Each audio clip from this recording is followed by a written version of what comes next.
everyone, and welcome to The Joy of Serging. I'm Pam Mahshie. I'm the Overlock Business Manager for BERNINA of America. Hi everyone, I'm Gail Yellen, owner of Gail Patrice Design. Welcome. And thanks for joining us today. We are going to be taking a walk on the wild side. And Gail, I think it's more going to be a run on the wild side with Sylvain Bergeron. He is part of the education team for BERNINA of America. I have on my running shoes. Perfect, perfect. Well, we are so happy to have Sylvain come and join us today on The Joy of Serging. He is an expert in quilting, embroidery software, and serging, plus also garment sewing. He's made award-winning quilts designing and mixing mediums using embroidery design software, conventional piecing, and quilting techniques that are far beyond anything we've ever seen, with a variety of feet. He has also won awards at many international quilt shows and is instrumental in the Sunday Foot Fun Day that we find on BERNINA. So we are so excited to spend some time with Sylvain today, so be sure to stick around and join us as we welcome Sylvain in just a couple of minutes. As any artist will tell you, hitting the perfect notes means finding the perfect instrument. BERNINA. For both novices and virtuosos, resources and inspiration are easily accessed online and through a local dealer network, while Swiss Precision takes creativity to a whole new level. So get the machine that always hits the right chord and start making beautiful music together. BERNINA, made to create. Well, welcome back everyone. So here we have Sylvain. So Sylvain, tell us a little bit about that foot fetish that you have. Okay, wait a minute. It's not the human feet. It's the presser feet. Well, first, thank you for having me. You're welcome. And it started early. My first good sewing machine was a BERNINA after 3 years of suffering with a clunker and a garage sale special, right? And then I realized back then there was only about 55 presser feet. And I thought, wow, that's a lot. In the BERNINA collection. Yes. Yeah, on the sewing side, right? Sewing machine side. And as I started using them, by the second or third feet of the feet, I realized, yeah, okay, this is it. And I realized that the foot is what governs the fabric at the stitching point. And your hands should be out of there at that point because the needle is coming. So if you have the right foot, it works. If you don't, you struggle. And that was a key learning early on, and I've taken advantage ever since. And I'm a technical sewist. I like to explain how it works and why it may work for this, not for that, and why there may be a better solution, a better foot for a variation even sometimes on a technique. And you know, sometimes it is, you're right, it is the foot that makes a huge difference in the way the technique is going to, the end result is going to us look better, then we might be better. Yeah, without struggling. And it's the foot, and whether it's a sewing machine or an overlocker, it's the foot and the feed dog. Those two meet and the fabric goes in between, and then there's many ways to shape the metal or the plastic under the foot to make it work for you. So that's when I started doing videos early on, well, during COVID, right? Sure. That's when I started, and a lot of people have come back and say what they appreciate is understanding why and what makes that foot work. Otherwise, it says, well, it's let's say a gathering foot. Yeah, I'll gather, but what then, right? How do I use it? What makes it work? So, and once you know that, you can use it everywhere, you know, all sorts of projects. So there was we were kind of conversing here before we got started, and you were telling us about one of the first projects that you had used a gathering foot for. Yes, actually, it was a 6-tiered skirt in rayon. You know, that was in the 90s when rayon was popular. It's nice and buttery, but it's soft. It doesn't behave very well. And at the sewing machine, under the gathering foot, you could gather, but because rayon distorts easily, it was hard to get an accurate and consistent gathering ratio. And it's 6 tiers, so it's changing a little bit along the way. And so I was running my samples and all that, and I was struggling a little bit. And then I went to the overlocker. And back then we called it the serger, right? Yeah. And my first experience was I tried to gather with a differential feed, and that worked some. And then somebody told me, no, you need to use a gathering foot, and everything changed from there. Not only that, because of the 2 needles and the 2 looper threads, once I gathered, it was all locked in place, and there was never any guessing after that. And so I was able to do this, you know, like the 6 strips going one against the other, and it was super easy from there. And it's consistent from beginning to end, yes. which is fantastic. And you don't have to pull any threads break any threads that are going to. What people don't realize is that when you gather the sewing machine, the footprint is about this long, the feed dog is just a bit longer, and so it's very efficient. And Bernina has a very good gathering foot. The feed dog is the best one in the business. It gathers well, but on something like rayon, you'll be challenged. And that made it more difficult. The footprint and the feed dog on the overlocker is at more than twice. It's more like 3, almost 4 times. And because you have differential feed, I was able to, you know, control exactly the differential feed with the gathering foot, made the gathering happen, and then it was super, super regular from there, and it automatically locked down even at the edge, self-finish. That skirt was done by the time I was, you know, was done just passing the strips through. So it took a fraction of the time, and it was so much better. So much better. So much better. Now, explain to everyone, as you have been, about differential feed, because I know how you were explaining differential feed is always one of those concepts that people go, right? it is, you know, they're not sure. There's this dial or button that you have on your machine, and it's, well, what actually happens? So explain that. The differential feed, on your overlocker, you have 2 feed dogs, you know, 2 halves. On the sewing machine, you only have 1, and it's smaller, right? So what you can do is, if you have your differential feed set to 1, it goes usually from 0.8 to 2.0, right? At 1.0, they both move 1 to 1, 100%. If you go 0.8, the front one will be lazy. It will move only 80% of what the back one does. And for wovens, that prevents them from gathering or bunching up if you want them to prevents stay that flat. puckering. Yes. And I like to explain to customers too, it's like when you're at your sewing machine, you're holding on the front and the back, kind of holding a little tension. Yes. Taut. Yeah. The machine does the taut sewing, which means you don't over intervene and then throw your stitch line or, you know, your stitch length. Yes, exactly. And so if you have it at 2.0, then the front pad of the feed dog goes twice as fast as so if you have a stitch length of 2, this one is actually effectuating a stitch length of 4. That way you've got actually a gathering effect if you want, or to prevent knits from stretching. And of course, I call it the roller coaster seam. Yes. It prevents that roller coaster seam. And so all Bernina sergers have that. And the new ones, like the L890, has an animation on screen that actually shows what happens when you turn the control. So there's a teacher built into the machine. So when you play the animation, it shows if you change the setting, what happens in net result. So at 0.7, it's keeping the fabric flat. And as you go up at 1, on certain fabrics, you might get a little bit of a shearing effect. Sure. And on others, you may not. And if you go all the way towards 2, then you start gathering, because the front feed dog, front half, is feeding faster, so it's shoving fabric and gathering it in at the stitch point. Like a ruffler would. Exactly. Like a ruffler would. But this combined with a gathering foot, you're multiplying the efficiency in your gathering. So I thought I would make my machine lie. You know, I always tell my students, push it to the limit. You know, I say, don't throw the machine out the window, but push it to the limit. See how far you can go with it. And I thought denim would not gather well. It made me lie. It gathered denim. And then it will gather fine fabrics as well, right? And it will also prevent, so a number of viewers, I'm sure, are quilters, and it prevents that batting. If you're repiecing your battings together, it's going to prevent it from stretching out. Right. And when you press it, those little lumps that it's going to create. So you're taking advantage of 3 things. The bigger feed dog with variable feed, you know, efficiency with a differential feed, and as soon as it passes the needle, you're containing all of that with the edges, right? So that's with the overlock part. Now I've used that as well with the chain stitch. You can gather stuff with the chain stitch, and then, you know, you can insert it later if that's the process for your project. Yeah. Well, perfect. Thank you so much, Sylvain, and we'll be right back after this break. Nothing sparks a surge in creativity like the revolutionary L8 series serger machines, only from BERNINA.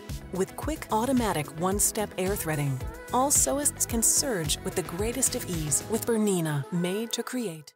All right, everyone, welcome back. So, Sylvain, you were talking when we just took our break about chain stitching. And I know that there are some other feet also that you can use with a chain stitch to do some gathering. And I know, Gail, you've used those in the past too. So why don't you tell us a little bit about the shearing foot? Oh, the shearing foot is so pretty. Most of the time when we gather on a sewing machine, you get those soft little waves or little humps when you gather up the fabric.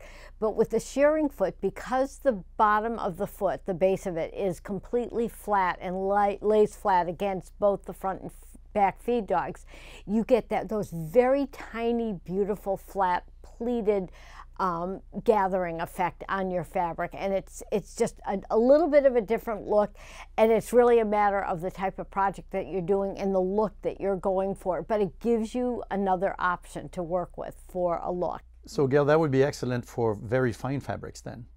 Because a gathering foot with the with the differential feed, that can almost tuck a very, very fine fabric. It may be too much sometimes, right? And sometimes it kind of scoots out. It kind of scoots out to the left, where the shearing foot holds it flat to all the feed dogs. Right, exactly, and that's that totally flat underside of the foot that does that. And beautiful for organza, that type of fabric, and there are so many other types of fabrics that you can use it on. I was raised by two makers, my folks, and we learned that you use the right tool for the right results, right? And for the time and materials invested, you want the right results. So this is where a slight variation on the foot makes a difference, where you can go one type of fabric versus the other and get the results that you want for the project. And I love your Sunday Foot Fun Day because you really explain the engineering and the thinking behind how a foot is designed and why it works the way it works. And I think that that is so important for sewists to understand, because then they can a lot of times do their own troubleshooting. If something doesn't look quite right, they'll say, oh, wait a minute, if I move this a little bit, and it comes out perfect. So I teach a BERNINA boot camp, right? And I tell my students, it comes down to physics, and I shall not argue with physics. So understanding how it works, means that you can take advantage of the right tool and get the right results. Because again, your time you never get back, right? It's so interesting, the engineering and the genius behind the thinking on the feet. Yes, it is, very, very much so. You know, and it's very much like you wouldn't wear sneakers with an evening gown, right? Some people might. Some people might. Oh, you wouldn't wear pumps. You wouldn't wear pumps on an icy road. There you go. There you go. It's important that you have the right tools, and you it's only going to better the end result. Yes, right. And the beauty of it is that we have the variety of tools, both for the sewing machine and the overlockers, right? Yes. So yeah, it's great set of technologies that are simple to use because they're so well designed. The engineering is very precise on them, so you get precise, excellent results from them. Actually, an anecdote: when I got my first BERNINA, I had made a dress, and my mother did what sewists do. First time she came to visit, and she flipped the dress wrong side out. You know, she looked how it's put together, right? And she said, "Your sewing has improved." And I told her that my machine has improved. And then when I went to the overlocker, I was doing hams-on shirts and stuff like that. And there was when I needed to finish long edges at the sewing machine, sometimes you zone out, it takes longer. Yes. At the overlocker, that was my first edging fabric, was the first thing with the 3-thread. And then I built up from there. And when I discovered the chain stitch and the cover stitch, oh, that was next level. New world. Yes, the playground expanded, right? There's so much more you can do. Yeah. My first big day was when my mom taught me how to sew. It did something to me, like being able to create something with your hands and understand the machinery. I got the bug.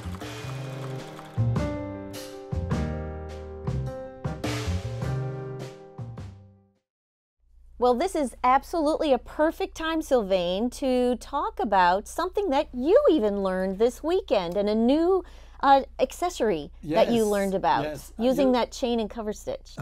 I believe in learning, right? I'm a learner by nature. And so I was helping at an event in Florida, and they were making an apron. And nice piece of denim cut in the shape. They used a heavy overlock rolled hem, but on the flat, with a heavy thread just to finish some of the edges. Sure. But for the assembly, the straps and at the top. Neckband.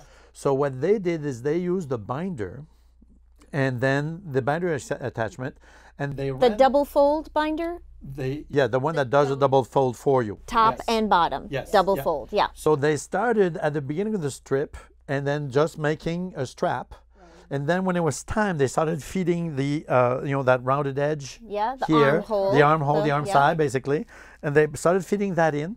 Then, this was finished at the top. So then the fabric ran out, so there was just a strap. They ran a length so that it could continue, re-enter here, and finish at the other end. And they did the same thing with the pocket at the front, and then they used a chain stitch to attach the pocket. They were like a big white panel Wide pocket, and they sure. subdivided it with the chain stitch. That was all rolled hem with a spaghetti thread, right? thread, yeah. So it was very nicely done. And when they were done, they had a beautiful. And they even put when they attached the pocket, they had made a short segment of the strap. A little with bit the longer binder. and just cut it off. Well, you know how it works, right? Efficiency mode. One person volunteers to make a long strip, and then they cut it back so everybody gets some. So double efficiency. But anyway, they put all of that in at once. They had an apron, and it was really, really well done. Super, super easy, and it went like butter. And you know that double binder, it doesn't double fold binder. You don't have to use your fabric on the bias, but I'm sure for that apron, because it might have been a little curved, they would have used it on the bias. Well, the fabric has a bit of give to it. It was a stripe, which we found a little stroby when you're sewing through. The very, very narrow stripe, but it made a beautiful trim and beautiful strap. They actually cut it they cut it across the grain. So it had a some little give. bit of It a had give give. to It had give. That fabric gave quite a bit. So it was awesome. It was beautiful, and everybody finished. And we had a couple of noobs, the people that never used one lady had never used a sewing machine, never used an overlock or serger. Never used a sewing machine? Nothing. She finished, and they even made a pot holder with the chain stitch and the cover stitch to do the grid work on it, and then they did a fusible binding. Nice. All done with the overlock. The overlock. Yes. So you got to use it in two different ways on one project where you were actually binding an edge and creating a tie or a strap. Yes. Well, actually, the one did both. Yes. 2 for 1. So your crossbody bag, Sylvain, hold that up if you would. So that crossbody bag here, this is very similar to what you were talking about, that tie, right? Because Gail, didn't you use that? I used the double fold binder for that, and that was just a quilting weight cotton. I call it my Jackson Pollock fabric because it looks like paint splotches. Yeah, there you go. But it's very lightweight, and I was afraid that it would stretch over time when I used the bag. So what I did to stabilize it was took 1/4 inch wide grosgrain ribbon, and I encased the grosgrain ribbon and ran the strip of fabric through the double fold binder all in one step, and it was fantastic. And that will never stretch. But it's not hard though, because the machine feeds so evenly. Yeah, you just keep it lined up. And because the machine, when you're feeding these fabrics through, the binder itself is going to hold that strip of fabric. So you don't have to feel like you need You just keep another your 2 ribbon arms. in this point lined up. Right, exactly. Right. And once you get it going, it was very easy. Feed it Very all in easy, at the sure. same time. And your machine feels just like a sewing machine does. Oh, it did. Everybody was super impressed that this felt like a sewing machine. And I love the fact on this that what you did is you said you fused the fabric, right? Yeah. So you quickly get to a panel, but then you use the sewing machine to join the edges, and then you went free terrain, open terrain with the chain stitch with the heavy decorative threads, right? Yeah, She took a walk on the wild side. I took a walk on the wild side. But this machine has such a good, strong DC motor that I was able to use 2 8-weight threads in the chain looper and do what I call chunky chain stitching. So you double down on it, right? That's very cool. And I love that because it's all over, it's free form, and this is it. There's no wrong answer. No, exactly. It just looks beautiful in all of the applications, and combining the different stitches together. We talked earlier too about how combining these different toys that we have in our sewing room together to make these beautiful creations. Yep, that's great. Yeah, so I went from, serger whatever is 3-thread edging, I would buy quilting fabric or, you know, curtain fabric, whatever. Before pre-shrinking it, I would finish the edge so it wouldn't get all raveled in the, you know, in the wash. Because back then we still had those washers, you know, the agitators, the torture devices for fabric. And one thing led to the other. Then it was gathering, and now it's decorative, and it's, you know, it's evolving. Well, you give any creative person a tool, a box of toys, or any any machine, and everybody's going to go in a different direction. And that's what I love about serging and sewing and creating, is that you can really do, the sky's the limit, right? And we have such beautiful threads and so many different types of fabrics that we can work with, and by being able to work with so many within our industry, it just really gives us a great jumping off point for everyone to and a machine that can handle all of that. Absolutely. Yes. From fine to heavy, you know, it's amazing. It just takes it, you know, it glides through, and you don't fight with the machine. Yeah. Thanks everyone for watching. We hope you enjoyed spending time with Sylvain as much as we did. We always love to be with Sylvain. It's always a party when we have Sylvain. If you'd like to learn more about his creations, check out his videos on social media. Be sure to catch our next episode of The Joy of Serging, stretching your knowledge in a fun way, with Jessica Rabbit. Thanks for watching. Make every day a big day. Happy sewing and serging.